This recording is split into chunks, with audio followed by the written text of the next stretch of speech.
அண்மை செய்தியை நாம் பார்த்துக் கொண்டிருக்கிறோம். பொறியியல் கல்லூரிகளுக்கு விரைவில் தர மதிப்பீடானது வெளியிடப்படும் என்று தகவல் கிடைக்கப்பட்டிருக்கிறது. அறிவோம் இது தொடர்பான கூடுதல் தகவல்களை எமது செய்தியாளர் கீதன் வழங்க. கீதன், முழு விவரங்கள். அண்ணா பல்கலைக்கழகம் தற்பொழுது ஒரு முக்கிய முடிவை எடுத்திருக்கின்றது. குறிப்பாக இந்த பொறியியல் படிப்பிற்கான ஆன்லைன் விண்ணப்ப பதிவு என்பது தொடர்ந்து நடைபெற்று வருகின்றது. இதனை தொடர்ந்து அடுத்த மாதத்தில் அந்த பொறியியல் கலந்தாய்வு என்பது ஜூலை மாதத்தில் தொடர்ந்து நடைபெற இருக்கின்றது.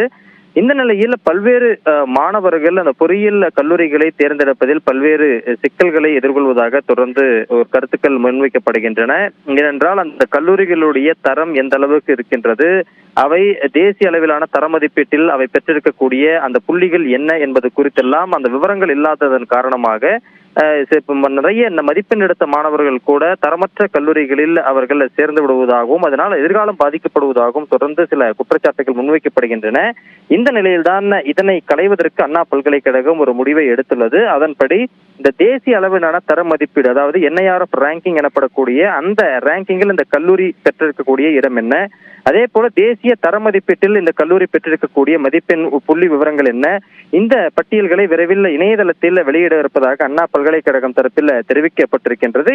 இதன் மூலமாக சிறந்த கல்லூரிகளை மாணவர்கள் தேர்ந்தெடுத்து அவர்கள் சேருவதற்கு இது உதவி செய்யும் என்பதால் இந்த முக்கிய முடிவை அண்ணா பல்கலைக்கழகம் விரைவில் எடுத்து இணையதளத்தில் வெளியிட இருப்பதாக தெரிவிக்கப்பட்டுள்ளது. நன்றி கீதன், விரிவான தகவல்களை பகிர்ந்து கொண்டமைக்கு.